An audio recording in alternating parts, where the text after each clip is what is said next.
Hi everybody, welcome to the review of the Dutch TT. Guys, have you ever had, this time where you kind of walk away from something and then when you go back, you hope that the outcome of that thing will be different?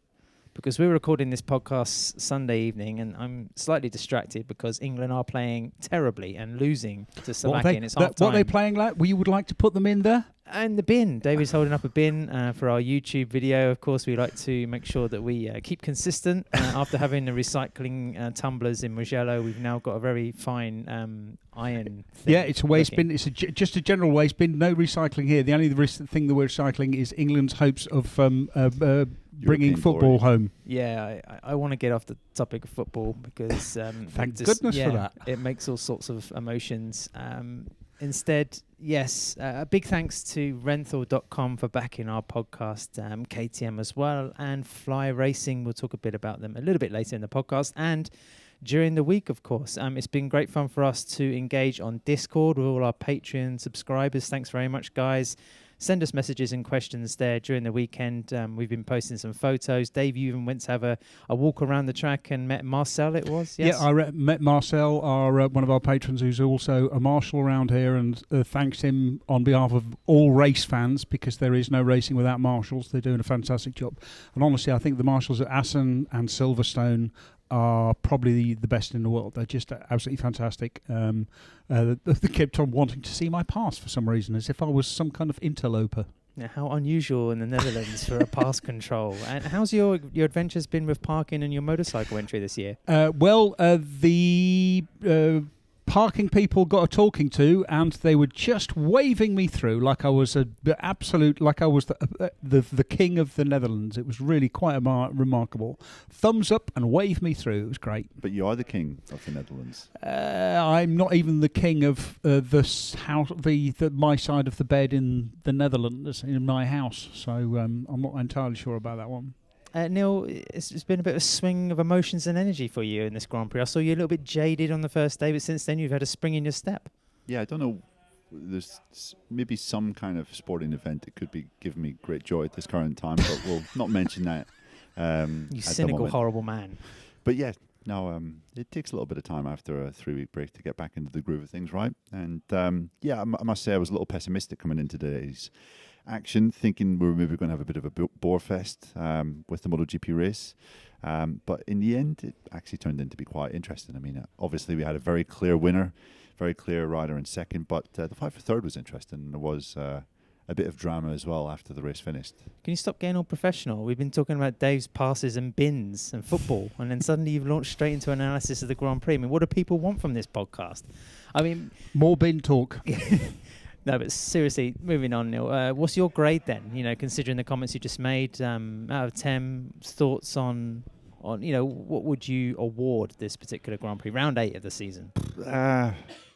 6.5 maybe. I think it was a good Grand Prix. I thought the junior classes were obviously very exciting, very interesting. But generally speaking, we knew the victor of the MotoGP race and the MotoGP sprint, I think, from Friday morning. Pecco Bagnaia took, I think, the top spot in the first practice session of the weekend. I think it's the first time he's ever done that in MotoGP, and from that moment you just knew, wow, Pecco's in such good shape because he's never usually this fast, this early, or he never usually shows his hand this early. But I think there wasn't a great deal of jeopardy with regards to the result. A bit of a foregone conclusion coming into it. 6.5. Isn't it a bit weird how some riders just seem to have a real stranglehold on this place? I mean, if you think about Mick Doohan, if you think about Valentino Rossi, there are people that just come here and seem to flick a magic switch and they're on it. Yes, there are. There's a few players. I mean, like Casey Stone around Phillip Island, for example. I mean, he was just absolutely untouchable. Marc Marquez around Sachsenring for a long time. Is Pecco Bagnaia there yet? Not quite, because he's not. His winning margins are not that massive. Because it looked for a little while like Jorge Martin might be able to get closer. He was sort of sitting there. The gap was hovering around a second for most of the race, and it was only towards the end that basically Martin said, that's it. It's not happening. Just let him go. Settle for the 20 points. But yeah, I mean, there was nobody going to beat Pecco Bagnaia, because even yesterday after the sprint, Martin was saying, "Look, my only hope is that if I can be anywhere near him on the last lap, then maybe I can try something."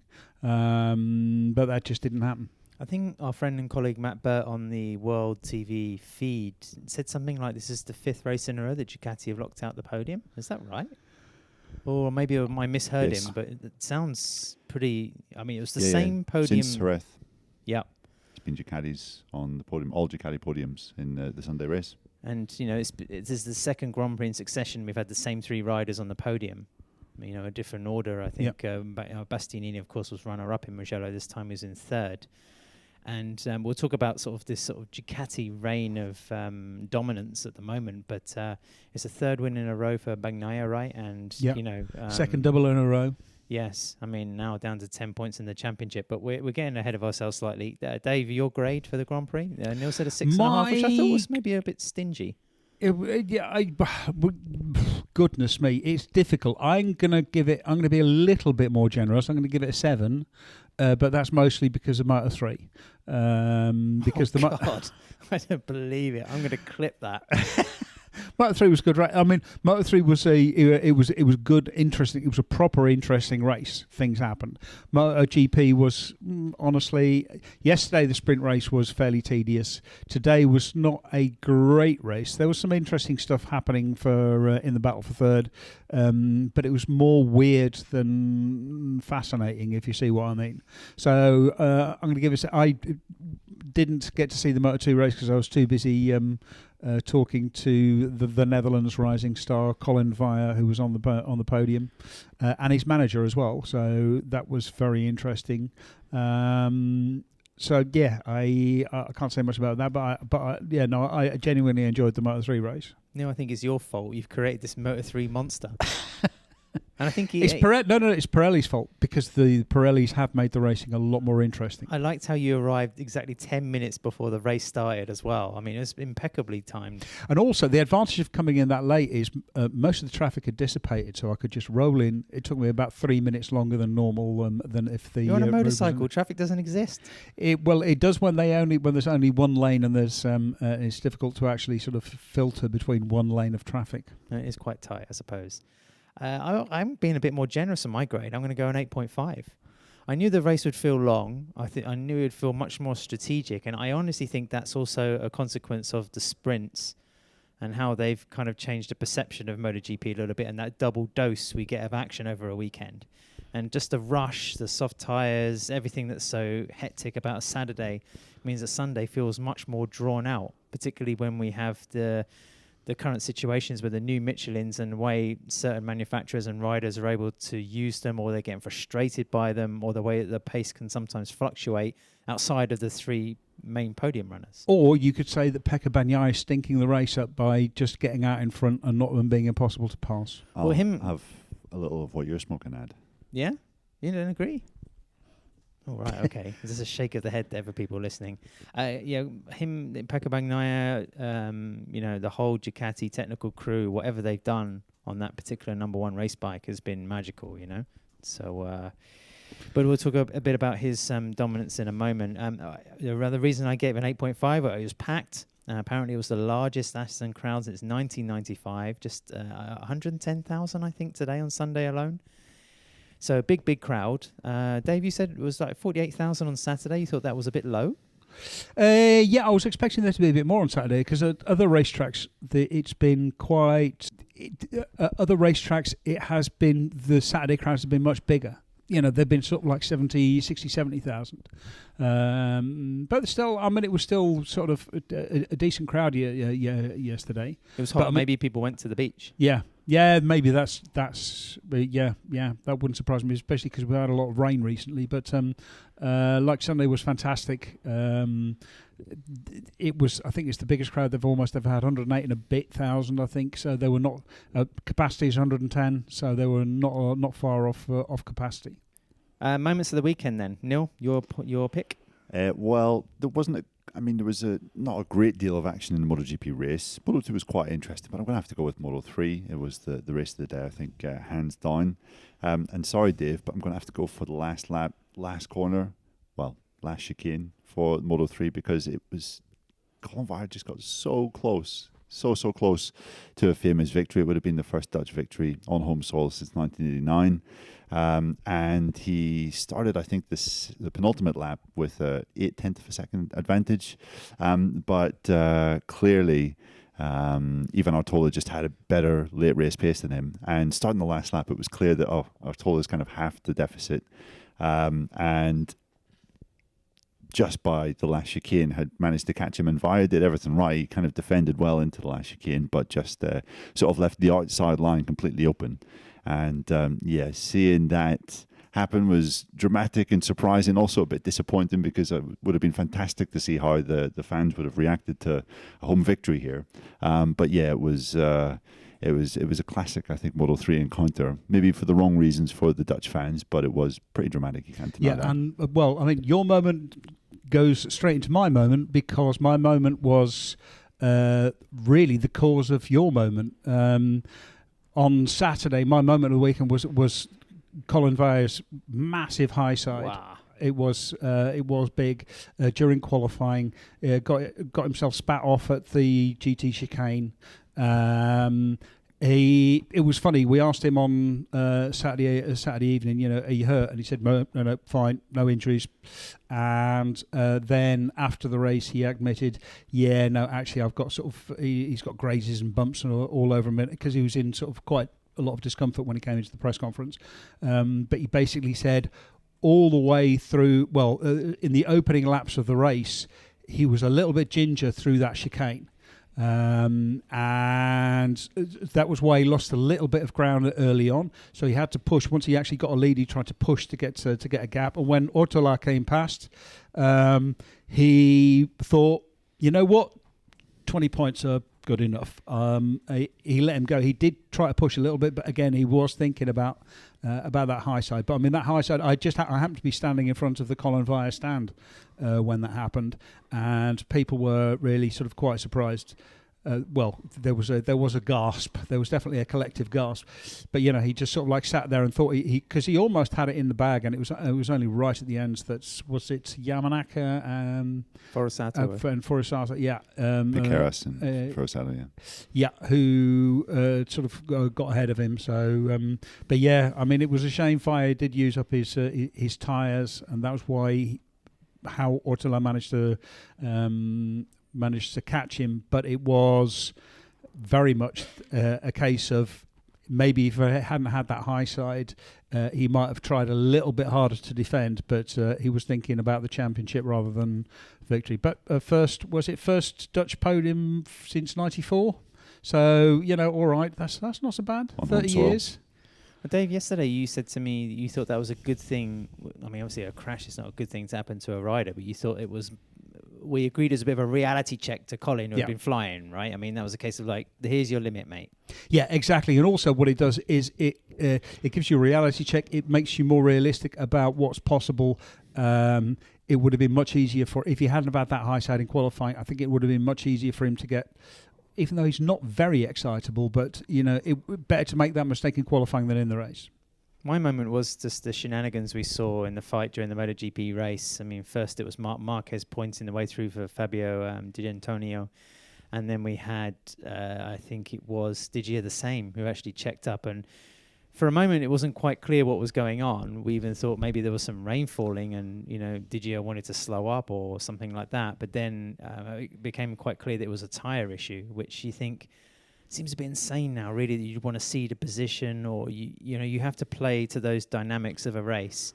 And Maverick Viñales was telling us afterwards in his media debrief that was what it was all about. So not only are the riders having to check their own rhythm and their own pace and potential, but also having to play strategic games when it comes to their tyre wear. Yeah, and it's not just about tyre pressure, although, again, we'll come to that later on. Here, specifically, it's about tyre temperature and about the tyre temperature on the left-hand side of the tyre. It was a lot colder. It's very windy. A bit like Phillip Island, really. The temperature's been sucked out of the left-hand side of the tyre. And so...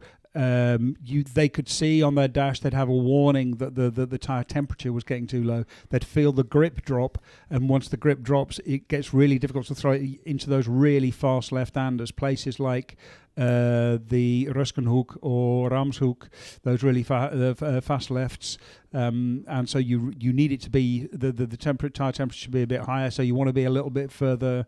You want to be behind someone to get some heat into the tyre again. Yeah, I just thought it was a bit. Oh, it added some drama to what was otherwise... It was weird. Yeah. It was genuinely... We were going like, what's he looking back for? Has he been told to drop one position or something? It was very strange. Now, let's talk about the Grand Prix winner, because it's now what we said. I mean, it's been a sequence of results that's really put him right back into the championship picture. I think Jorge Martin was over 50 points clear at one point in the championship. That's now down to 10. I mean, Martin did everything he could this weekend to stay within striking distance or to minimise the damage, and he's been crediting Bagnaia all the way through the weekend as well, saying he was uncatchable. Marc Marquez said he'd been flying around the circuit, and it was like an exemplary performance. Bagnaia in the press conference said that he's had pockets of form at the end of 2021, of course, also through 22. When he won the championship, there's been these sustained spells where he's really sort of just put his foot on the throat of everybody else in MotoGP. Just give me your opinion, because is this like a march towards like a third title? Yeah, I mean, it feels like that at this precise moment. Obviously, we have a long, long way to go. I think 444 points still left in play. So I don't want to get ahead of myself too much. But certainly the last couple of races have been good rounds for Bagnaia. Historically, Mugello in here, he's come away with the double in both weekends. But yeah, you have to say he's just hitting peak form at the moment. It maybe took a little bit of time for him to... and I think Ducati as well, to adapt to this new Michelin rear tyre this year. They were obviously plagued by a bit of chatter in a couple of the early rounds, a couple of mistakes from him as well. But it seems that everything has just kind of come together, and I think this weekend once again showed that the GP24 Ducati is just starting to streak clear of the other bikes on the grid. The Ducati GP23, the KTM, the Aprilia. We were all thinking Maverick Vinales could have been up there at some point in both of the races, but really didn't have an answer for either Bagnaia or Martin. Bagnaia is just so good at this circuit. You mentioned earlier about great riders having an affinity with a certain track, and it does seem that this is the way for Pecco here at Assen. I mean, he's got it tattooed on the inside of one of his arms, so I think that means he should be pretty good at this track. Yeah, he was faultless. I mean, I think aside from warm-up, he topped every single session. I don't think he's ever topped every single practice session in a Grand Prix weekend before. So yeah, he's doing what great champions do, and that is just to get better with each passing year, not to kind of rest on his laurels. And you would have to say that this version of Pecco is probably even stronger than the best version of Pecco that we saw last year. Which is what makes some of this battle so fascinating, because Jorge Martin is also a much better rider than he was last year. He's much better at managing adversity. He's much calmer. He's not crashing out as much. So I mean, it's a really good championship that way. We mentioned this a little bit on the Note Show yesterday, but is there the chance? And of course, there have been people talking about standards of professionalism and what they're going to be doing throughout the rest of this championship before people change clothing and equipment for 2025. But the GP24s for Ducati are obviously operating at a window or a level above the 23s. I mean, Marc Marquez as well was talking about this. He was saying that there's a clear difference there. There's a second group, if you like. But what about inside the GP24s themselves? I mean, do you think as the championship goes on, and if the 10-point gap stays as close as it does, could Ducati start to maybe give Bagnaia some priority over Martin, even more so that we might have seen in the past, purely because he's going to be riding a different motorcycle next year, and the team are not going to be Ducati based anymore? Yeah, I mean, I think it is a fair point. I don't think we're kind of donning tin hats when we're talking about this kind of thing. It's a good point that Pramac are now leaving Ducati at the end of the year. Martina's leaving Ducati at the end of the year. Ducati were pretty solid in what they did to Martin last year, and that they gave him any updates at the exact same time as Bagnaia. And I'm not sure that. Well, maybe they will continue to do that. They've kind of assured that they will this year. But I think you said yesterday, Dave, on one of our note shows that, the kind of the technical support might not just quite be what it would be with Bagnaia. And I think that's maybe not a big change anyway, as it is. But yeah, obviously Ducati will want to have the number one on one of their bikes next year, rather than on an Aprilia. Exactly. So it makes sense for them to put absolutely everything behind Bagnaia. But yeah, it's an interesting kind of dynamic to observe as the year goes on. Yeah, I think from the outside, it will look as if Ducati are treating both riders the same. However, there will be subtle differences in the number of people looking at data. There'll be much more on a focus. I mean, basically, in the list of priorities of whose data gets analysed first, it's Jorge Martin's data has just been bumped down a couple of notches. Yeah, understandably so. I mean, we talked about the Pramac move to Yamaha on the note shows, but just to quickly cover it in this podcast, a lot depends on the riders that are confirmed for next year, right? And what kind of status that project's going to be, because it's going to be a big transition for the team, not only in terms of the working equipment, but maybe some new staff, and then, of course, the culture. And that's something that we can't ignore, because that's the reason why the Japanese are struggling so much. Yeah, but I mean, it really does seem. I mean, like, I'm very optimistic about Yamaha, because the cultural change they've made has been so big. And honestly, I have to take my hat off to Lynn Jarvis, because he has spent the last 18 months or so turning the entire project around, doing everything that has been needed, bringing more of the development of the bike and of the engines and all the rest of it into YMR in Italy and away from Japan. There's been much more communication between Japan and Italy. They've been reacting much faster. The fact that they basically have three engines, three engines on the go at the moment, three different engine specs. They dove right into the concessions, haven't they? Yeah, exactly. And they are testing. They're using all of the testing that they possibly can. It's really been a big step up. And Fabio Quartararo keeps saying, like, he has real faith in the project. That was what convinced him to say it. And I think also the thing that they've said about Pramac is it's not a satellite team, it's a partner team. It's going back to the way that it was with Ducati, where they are. There's 4 factory bikes. Everyone gets more or less the same. Everyone gets the same treatment, and it's about moving the project forward. Yeah, and what we heard from Yamaha over the weekend was that they want to try and do that by hiring 2 pretty experienced MotoGP names for the Pramac team next year, rather than dipping into Moto2 or picking up someone with no experience. Or, I mean, Toprak Razgatlioglu was even mentioned as a potential signing, but I think Lynn Jarvis ruled that out over the race weekend. So yeah, they want experience. They want MotoGP know-how riders that can jump on and not need a period of adaptation. Yeah, to the class. Yeah, I mean, I think it's a big move, of course, and I think we have to dedicate some time to it, talking about it, because they're also the World Championship leaders. Let's not forget. I mean, this is not like a punt into the dark by Yamaha. I mean, they've really landed not only an Italian team for the Japanese operation that's based in Monza, just outside Milan. So there's a kind of synergy there. It's a good pick, I think, by Yamaha. Obviously a costly one as well. You can't imagine all this stuff is going to come cheap. Never mind the team, is also the resources, Dave, like you say. Yeah, but and don't underestimate that, because Yamaha, it's not the Yamaha just sort of like saying, look, do you want our bikes? Give us some money.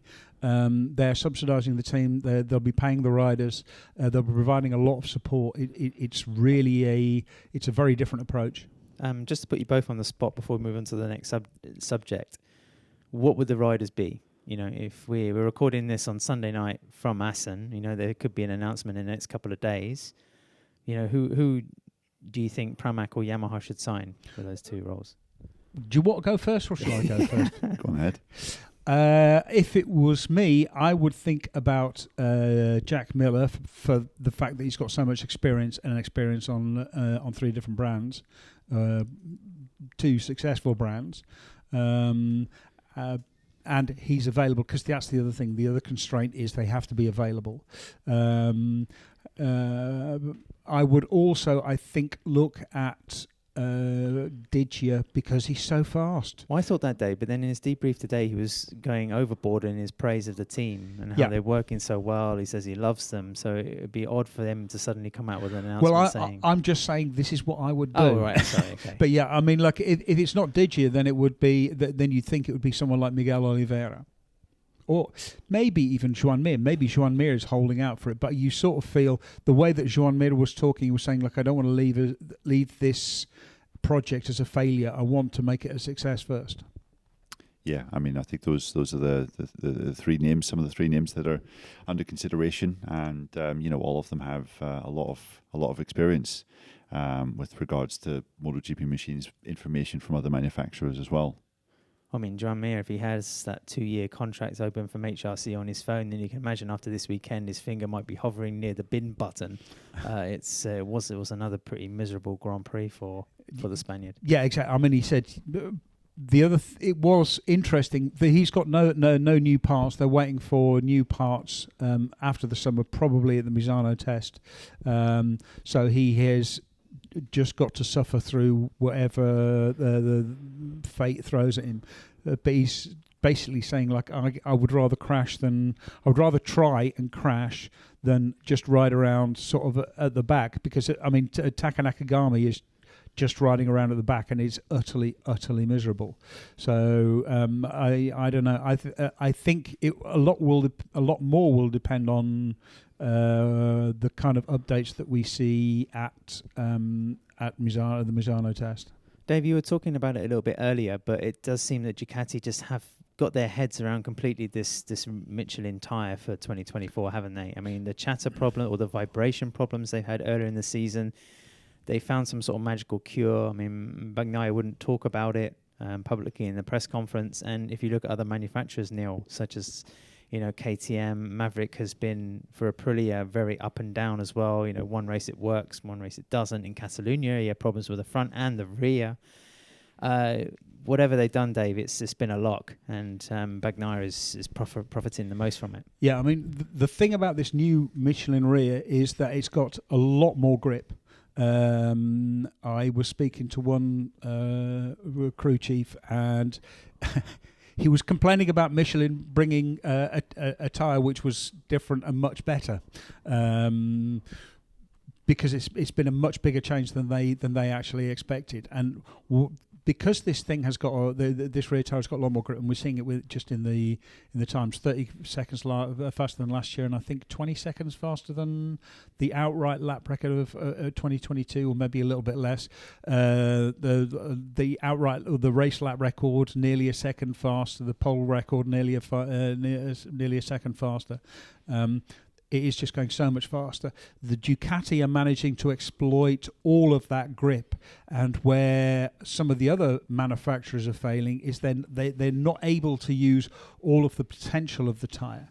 All of that grip tends to push the front, which again, some riders manage to can cope with it and others can't. You really see that between Fabio Di Gianantonio and Marco Bezzecchi. Bezzecchi is just in a really miserable place, where Digia has understood, like, okay, this actually suits my riding style a little bit. It allows him to carry more speed into corners.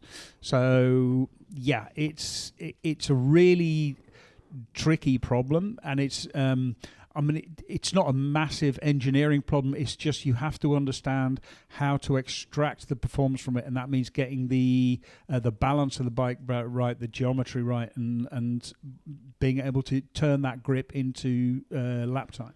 I'm glad you mentioned Marco Bezzecchi. Neil, I want your opinion on him, because he won the sprint here last year. He was second in the Grand Prix, and you couldn't get more of an extreme scenario, really, in terms of results, performance, and confidence. Yeah, horrible weekend. Probably the worst weekend of the season, and that's saying something, because he had a few of them already. But it was as if this weekend he was really just trying to ride on memory from what he could do last year. And it just wasn't working. He had a massive crash. I think it was on Saturday morning at turn 7, I think. And then he had a crash in the sprint, crash in the main race. It's just going hideously wrong. And yeah, it does raise, I guess, serious questions about Bezzecchi and what he can sort of maybe bring to Aprilia, because he is a real up and down rider when it is going well and he's full of confidence and comfortable. Obviously, he's a race winner, but I think there's enough evidence over his career to suggest that when it's going badly, you've got a bit of a job in your hands to try and get him back up to speed. This just reminds me of that season in Moto3 where we were expecting him to be a title contender and it really just didn't come off. I mean, Moto2. Yeah, and also the same.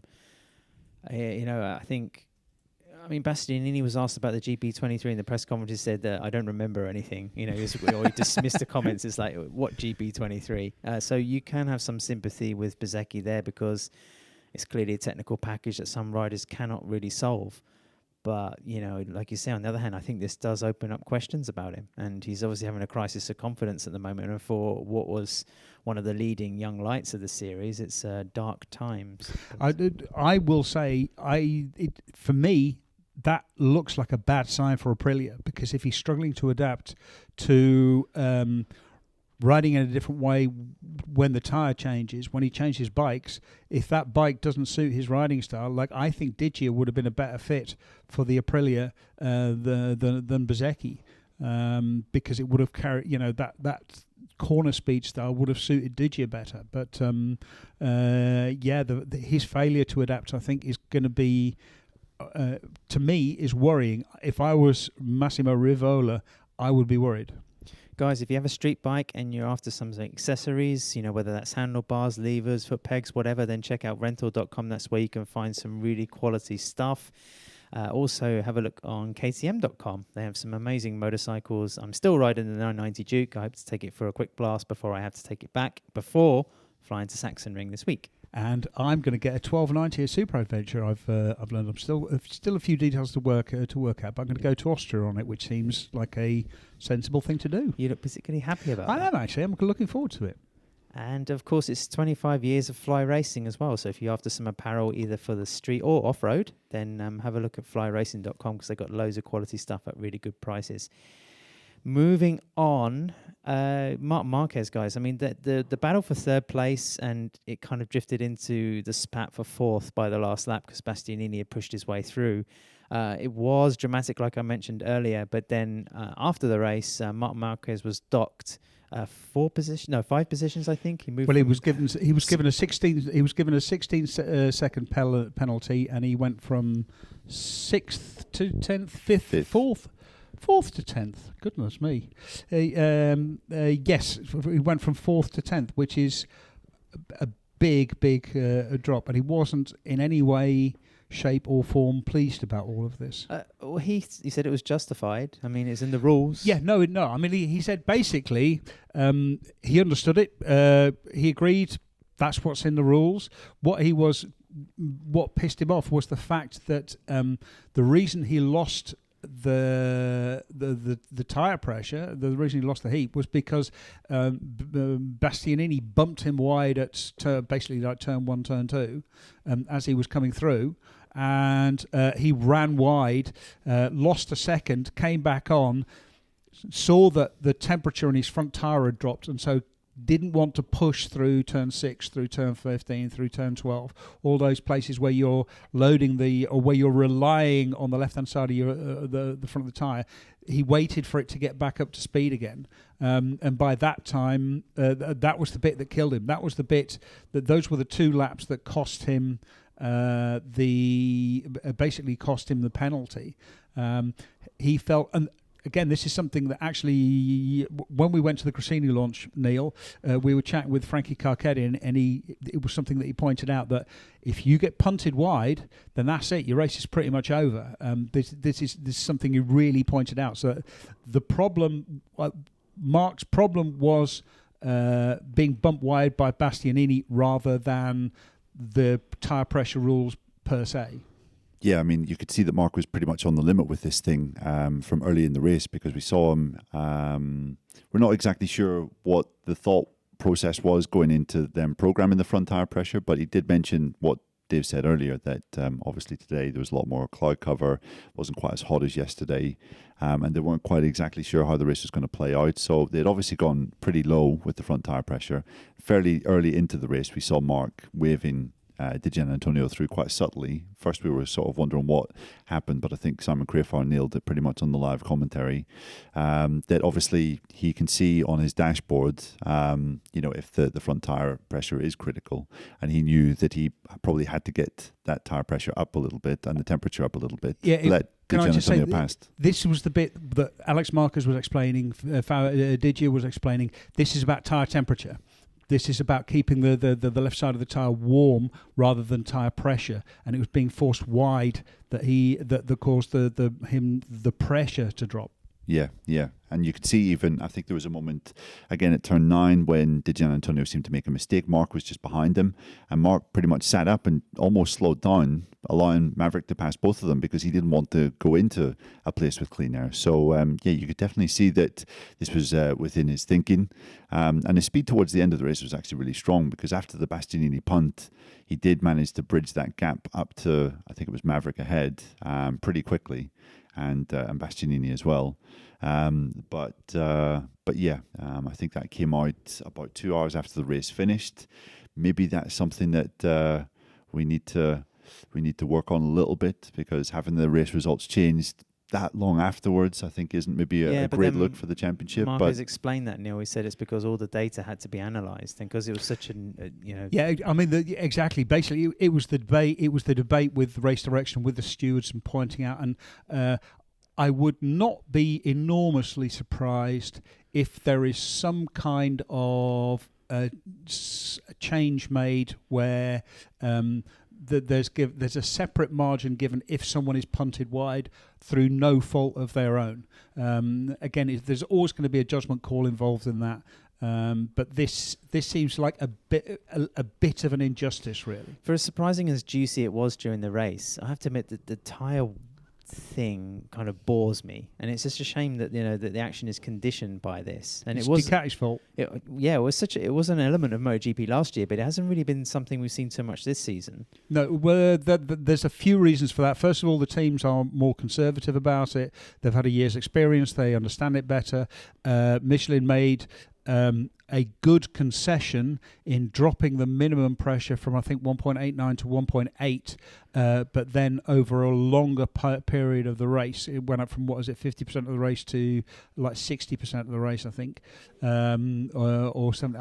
I would have to check again. But anyway, that made a difference. That actually made that made things a little bit easier to manage. And also, the Michelin also do have a new front tire, or they've changed compounds on the front. The front hard has more grip, as we saw everyone racing with the hard front. Because the hard has more grip, more riders are actually choosing to race the hard. Yeah, exactly. And also, the penalty is obviously a lot more heavy-handed this year. Last year you could get away with one warning, so you saw certain races, certain occasions where riders were taking a risk and teams were taking a risk because they knew they could get off scot-free one time. Whereas now a 16-second penalty, I mean, that is pretty much going to ruin your race, as Marc found to his cost today. So I mean, it's cost him 14 points down to 6. So 8 points has cost him, which is a pretty crucial amount when it comes to the championship fight. Like I was saying earlier, don't underestimate the tyre impact currently on a MotoGP. I mean, that's one reason why I think we're seeing the KTM struggle. They just don't have the edge grip on the longer, faster corners. Pedro Acosta, for all his fierce natural talent, tried to overcome it. Couldn't really, even though he was trying to explain his crash on the last lap. I mean, it was an odd time to crash. But he said maybe even a gust of wind. I mean, they were at a loss to explain why he hit the ground in turn 7. Yeah, I mean, Alex Marquez said immediately, Acosta's crash, left-hand side of the tyre, it got cold. The temperature dropped too low, and he just pushed too hard through it. that's the kind of thing. And it is especially a track like Assen where it is flat and open around here, and we do have strong winds, and it was cold. Mark was also saying like one of the difficult things here also is it was sun and cloud, and so there was the asphalt temperature was going up and down as well. So it was complicated to manage. Yeah, it was, yeah. And the only other time that we've seen this come into play in a MotoGP race this year was the sprint at Jerez, when everyone was pretty much crashing out in those damp patches. And riders suddenly found themselves in acres of clear track when they had obviously programmed their front tire pressure to be in a group somewhere, behind lots of riders, and then suddenly the pressure dropped quite a lot. And also, it's just normally the kind of the issue is the opposite. You're trying to make sure your front tire doesn't get too hot. I think the only time I can remember where a rider has actually benefited from having bikes in front was Brad Binder. I think it was at Phillip Island last year. He had a bit of clear track. He was, I think, riding in second and was losing the front constantly. Thought it just was serious tyre wear. And then a couple of riders, I think, came past him. Suddenly he was like, oh, I've got grip again. He realised it was because the temperature was dropping too low. So, it does show you just how sensitive these Michelin front tyres are, and some of the things that these riders have to manage from time to time. It's round 8 of 20, possibly 19, because there's now some debate over the Kazakhstan Grand Prix, whether it's actually going to be moved to Qatar's been mooted, Portimao again as a replacement. Perhaps even Bruno, which is a name straight out of left field, and let's see if that date change does occur. Yeah, I have booked one place with free cancellation in one city, which I'm not going to name, and or I will, Bruno. But now that you've reminded me, I need to book some free cancellation for Portimao as well. Qatar to me makes the most sense because it's on the way in September. Yeah, that is the problem. The problem is it's going to be absolutely just really, really hot. Really what they need to do is have a race there at like a proper night race, midnight, 1 a.m., that sort of time, when the temperature would have cooled off. But that doesn't suit the TV schedule here at all. There's only an hour difference between Europe and Qatar, and so you can't have an 11. You have an 11 p.m. start or a midnight start, and it's 10 p.m. or 11 p.m. My point being that we're almost at the halfway stage of the season. If you want to understand why the KTMs are struggling, Brad Binder in particular has probably been the most consistent in terms of trying to work his way through this problem. I mean, Jack Miller today was talking about some changes he had made to the front end that obviously worked. He finished 10th. You crossed the line in 11th. Of course, with Marquez's penalty, he was he wasn't bumped up to 10th. Sorry, beg your pardon. He finished 11th. And then Augusto Fernandez, that's an issue that he's had since the beginning of the year, but it's a real kind of mixed bag for the RC16s, and they just haven't been able to make the step that Ducati have found with the Michelin rear tyre. But keep an eye on it, because if they do work it out, then suddenly they're going to be right back at the front. So in terms of being back at the front, let's talk about our winners from the Grand Prix. Neil, who was your main man? My main man was Fabio Di Giannantonio, because I thought he was just super impressive right the way through this weekend. In how he rode, he was third for a good chunk of that race. He didn't quite have the speed of Enea Bastianini laid on, but I think you can only judge him by the other riders on his exact bike spec, and there's a certain Marc Marquez on his bike spec, and Di Giannantonio was the better rider, you would have to say, today. And it's just been a kind of continuation of what we've seen over the last couple of races from him. Solid fifths, sixths, not quite showing that potential to win races like we saw towards the tail end of last year, but still performing at a really high level. And I thought it was quite interesting today. Gigi Dall'Igna was speaking to Sky Italia after the race, and he was asked about Di Giannantonio, and he said, fantastic rider. We really want to try and keep him on our books for next year. So obviously he's been linked quite closely with Pramac Yamaha, but the noises he was making after his debrief today was a bit of a love in towards VR46. So, maybe Di Giannantonio has kind of performed himself into maintaining his seat there for next year. I think he's just doing a great job. Dave, you've mentioned a few times you think he's the most underrated rider in MotoGP. I would be inclined to agree with that.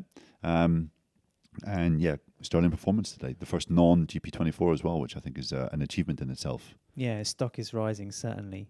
My winner is another Italian, Enea Bastianini, second podium in a row, and progression from 10th on the grid. I mean, all the way up, to another podium spot. I thought it was a fantastic performance, and we had questions of Bastianini's temperament, arguably his intelligence after the episode in Catalonia, but in terms of raw ability, as we know, and the possibility to manage his whole tyre motorcycle package, I think there was another great display again today. And Dave, who was your victor? I'm tempted to say Dutch motorcycling for what Colin Fire did, because, genuinely, he got a lot of. He's generated a lot of publicity for the sport. There was a lot of interest in him. So I would say that. But there's only one person you can really call the winner of this weekend, and that's Pecco Bagnaia, because he's been perfect, flawless.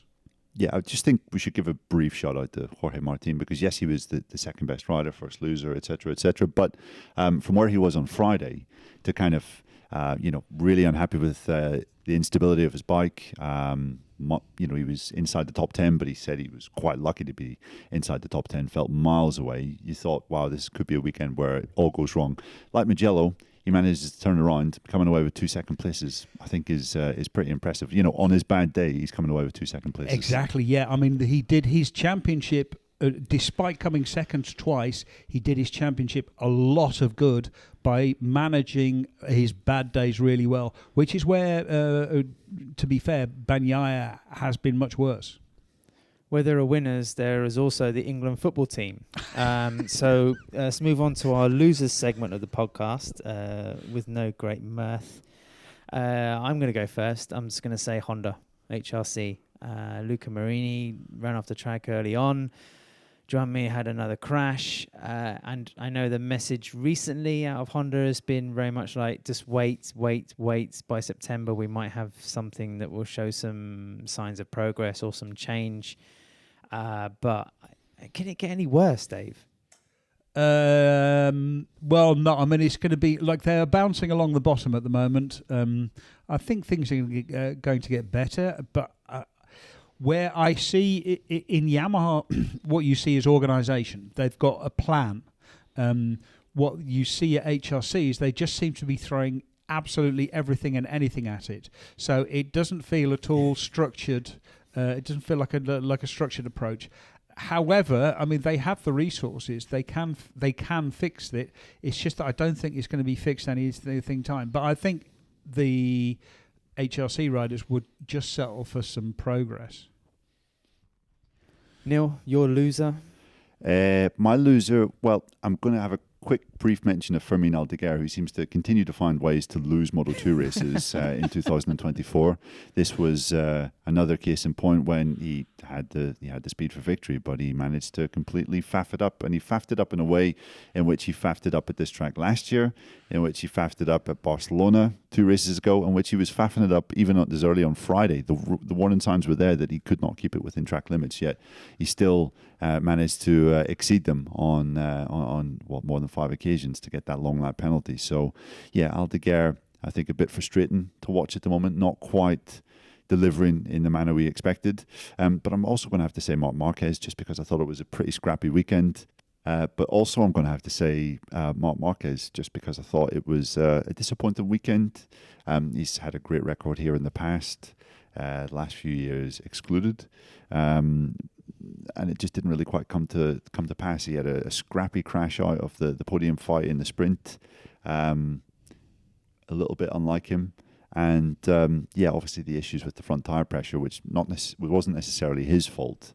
Obviously the team got their calculations wrong, and Mark kind of fronted up to that and didn't put any of the blame on them. But I think it's been quite a costly weekend. Mark was outscored by Pecco by 31 points here this weekend, and also was outscored by the championship leader Jorge Martin by 23 points. So now 58 points back. That's quite a big deficit, and we're not really seeing signs of Mark clicking and showing the capability of going on a run of 10 back-to-back victories like I think a lot of people feared this year. He was saying today a good result for him at the Sachsenring, him performing at the top level, would be basically just running with Bagnaia and Martin. It wouldn't be... No, that's not quite what he said, because I asked him the question, because I had the same thought process as you. If this is what reality is like for you at the moment. A track, that you'd won him previously. He's won here before. Yes, he has. Yes. And what kind of reference are you going to get at the Sachsenring? And he said if he starts there and he can get onto the level of Bagnaia and Martin, then he knows he's in play. Whereas if he's a little bit off, like he has been this weekend, then that's his reference. So I think the first FP1 and P whatever it is on Friday, and we're going to see arguably Marc Marquez's chances for the rest of the year. But Neil, also one thing he's been saying to us, the media, over this weekend is that he's achieved his plan or his objective for this year, and he's got that factory saddle for the next two years. Yeah, he's lying. Yeah, because his plan and his objective is to win the championship this year. So yeah, you think so? Yeah, 100%. Yep. Do you think he came into this year thinking I can be? Yeah. Okay. Yep. Well, no, he came in. He came His in. His bike broke several times in the Sepang test. Yes, but he came in thinking the plan was get me confidence back. Once I get my confidence back, try to be competitive. Once I can be competitive, try to get onto the podium. Once I get on the podium, try and win a race. Once I can, I've proved to myself I can win a race, win the championship. So that's the full plan. I mean, part of the plan was also like prove I'm competitive, so I can get into a factory team on a bike that can that can definitely win the championship. But I would say that to win a championship is probably, if you like, the sub plan is the ultimate goal. But he would be willing to accept that. I'd also like to say you choosing Marc as your loser means that I'm also a loser, because I predicted that Marc would win here. So just like Mugello. Yeah, just like Mugello. Yeah, that's right. What I will do is predict that Marc won't win at Sachsenring, and then I'll win at Sachsenring. Just an update for our listeners as well, because it was comical watching Dave get so irate over Raul Fernandez's performances over the weekend, having put him in his Alpine Stars Paddock Pass Podcast Fantasy League team. Today was a little bit more of a calmer David Emmett. You were more accepting, a bit more stoic about the situation with Raul. I was, but that was very ably helped by having Pecco Bagnaia, who I boosted. So I got an absolute metric shitload of points. So it's all good. But Raul had a decent race. Like he says, he's struggling with electronics, but he finished. He got a whole bunch of points. Lad did well. Before we get onto your horrible smugness when it comes to points in fantasy league teams, who was your loser? I was going to plump for Aleix Espargaro, who just had a horrendous weekend in terms of crashes. Painful one. Yeah, very, very painful one. But in the end, I'm going to say Alex Rins, who had a massive high side at the start. It sounds like he's broken a couple of bones in his right hand. He's going to miss the Sachsenring. And his foot. On his foot, yeah, well... Is he definitely out? Because I think he didn't race today with a view towards possibly seeing if he could compete next weekend in Germany. Sorry, are we talking about Rins or Aleix? We're talking about Rins. Oh, I thought you were talking about Aleix. Beg your pardon. Yeah, no. Rins is going to try and... Aleix will try and race in Germany. Rins is almost certainly not going to be racing in Germany, and you have to think that the thoughts of retirement will be playing through his head again. He's still limping. Yeah, he's still limping from that crash in Mugello last year. That he came back too early from that, which is what riders do, which is exactly what Paul Espargaro was saying to us when he was on the podcast with us, that he forced himself to come back, and he looking back he regretted it, but that's what riders do. And I think that the best thing for Rins would be to take a year off and try to come back, but that's very, very difficult. Neil, in my fantasy league team, I had Pecco and Maverick as gold riders, and then I had Digia and Pedro Acosta as silver riders. And I was feeling quite happy with myself, had to be said, until the last lap, and then Pedro just chucked away all those points for me. We're going to let Dave go last on this for obvious reasons. So how did you get on? Not brilliantly, but I did boost Pecco, which is quite pleasing. I think 3 times I boosted riders last year. They had shockers, nightmares, total write-offs. So I'm quite happy that I actually used it to good effect. And I'm not in the 900s anymore. I'm actually 810th or something like that. So, and I'm ahead of you, and I'm ahead of Steve. So 2 out of 3 ain't bad. So Dave, as Mike Tyson once said, I'm coming for you. You've got a lot of coming to do, I would say. You missed the lisp as well on that one. Yeah, exactly. I'm smug. I'm good. Anyway, thanks for listening to the Paddock Pass podcast. Come on, Dave, have your moment. My one regret is that I made Raoul a gold rider and not Digia. Gold rider? Yeah, I know. I just swapped him wrong. So he ended up being a gold rider. I should have made Digia a gold rider. Digia, again, as Neil pointed out, just having a really, really strong run, and he's a really good rider. It's not too late to join us on the Alpine Stars Paddock Pass Podcast Fantasy League. If you have a team, if you're in the game, then just join our league. I think there's how many players now? Nearly 1,000. We got some prizes from Alpine Stars. 1,262. Thank you, Dave.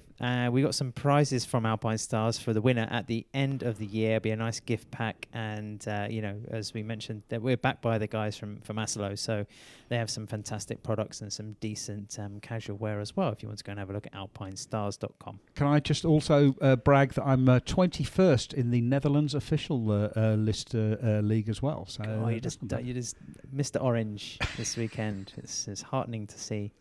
We'll be back during the week. We've got an interview, Neil, and I spoke to David Alonso, I think like we mentioned on the Note Show yesterday. Also got an interview of Maverick Vinales, so I think we're going to run that one actually during the week, but we'll be talking about a couple of the big topics hovering around MotoGP at the moment, such as the state of the calendar, maybe one or two other subjects. And then we're straight on to Germany, guys. We'll do a bit of a preview for that Grand Prix as well in our midweek show. Anything else from Assen? Anybody dip into the friture around the track? You did, Dave. I did, yeah. I came in with some chips. It was great. You paid premium buck for those chips as well. I did, yes, yeah. I mean, it just feels right to get some chips from a chip fan. Well, this is going to date horribly, but England are into extra time, so I think it's time to wind up the podcast, and we'll be back during the week. And they've scored. And they've scored? Oh, wonderful, wonderful. Anyway, let's see what's happening on that front. Thank you very much for listening, guys. Thank you to KTM Fly Racing and Renthal. We'll be back soon.